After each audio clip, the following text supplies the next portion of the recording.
जय जगन्नाथ प्रभु।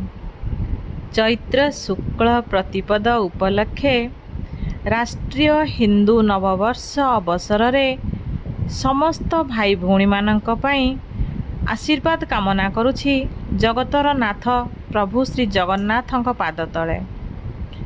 एई किछि दिन पूर्वरु समस्ते पालन करथिले इंग्राजी नववर्ष। खूब जाकजमकरे पालन करने सहित भोजी भात बंधु बांधवों को नहीं बहु समारोह बा आडंबर रे पालन करथिले इंग्राजी नववर्ष। मंदिर मानकरे मध्य नाही नथिबा भीड़ लागी रहिथिला। किंतु आजिर कथा हेउछि आमे एहा भितरे आउ किछि भूली जाइने तो निज संस्कृति परंपरा को आमे अणदेखा करि चलिने तो। आसंतु आज आमे आपणेबा आम संस्कृति को, भल पाइबा आम संस्कृति को, सम्मान देबा आम परंपरा को। जदि इंग्राजी नववर्ष आमे एते आडंबर रे पालन करि पारुछे तेबे परंपरा अनुसार एही राष्ट्रीय नववर्षटी ठीक सही भली आडंबर रे पालन कले केमिति हुअंता। निज बंधु बांधवों सहित खुशी बांटिबार पुणी एक सुवर्ण सुजोगटिए आम मानंकु मिली जानता।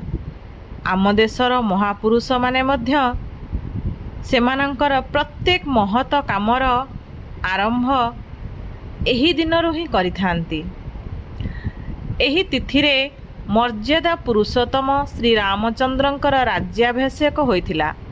द्वापर जुगरे महर्षि व्यास एही दिनटी को बाछिथिले धर्मराज युधिष्ठिरंक राज्य अभिषेक पाई। सम्राट विक्रमादित्य एही दिन रे सिंहासन आरोहण करथिले। स्वामी दयानंद सरस्वती मध्य आर्य समाजर प्रतिष्ठा एही तिथिरे ही करथिले। तेणु भारतीय नववर्षर पृष्ठभूमि और इतिहास कहिले एहाकु अत्युक्ति हेब नाही। चैत्र शुक्ल प्रतिपद बा वर्ष प्रतिपद को राष्ट्र हिसाब रे आमे भूली जाइछे। व्यक्तिगत स्तर रे मध्य ए दिनटी काहीं समस्तक मनरु केबेठु हजि गलानी। वर्ष प्रतिपदा दिन मंदिर रे मध्य भीड़ देखिबाकु मिलुनी बा देव आराधनार परंपरा मध्य आमे पासोरी पकेइलेनी। घरे पिठापणा हेबा तो दूरर कथा, पूर्ण कुंभटीए मध्य द्वार मुहरे आमे बसई पारुने। तेणु आसंतु आज पुणी थरे शुभारंभ करिबा एही वर्ष प्रतिपदा पालन करिबार।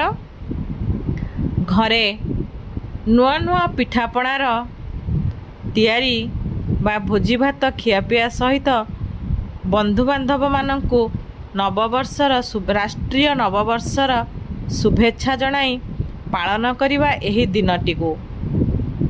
एही तिथि आम पिला मानंकु बा एही राष्ट्रीय नववर्ष पालनर आवश्यकता आम पिला मानंकु जणाइबा सहित सेमानक मनरे भरी देबा आम संस्कृति परंपरार महत्व।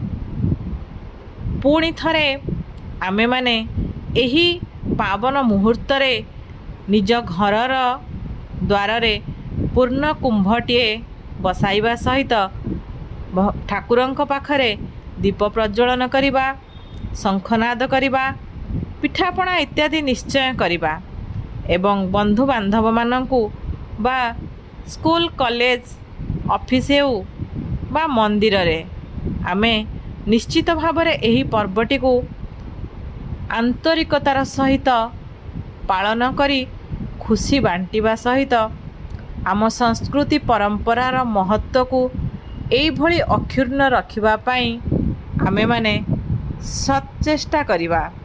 पुणी थरे प्रभु श्री जगन्नाथଙ୍କ पाद तले एही राष्ट्रीय हिंदू नववर्ष अवसर रे आशीष भिक्षा करुछि।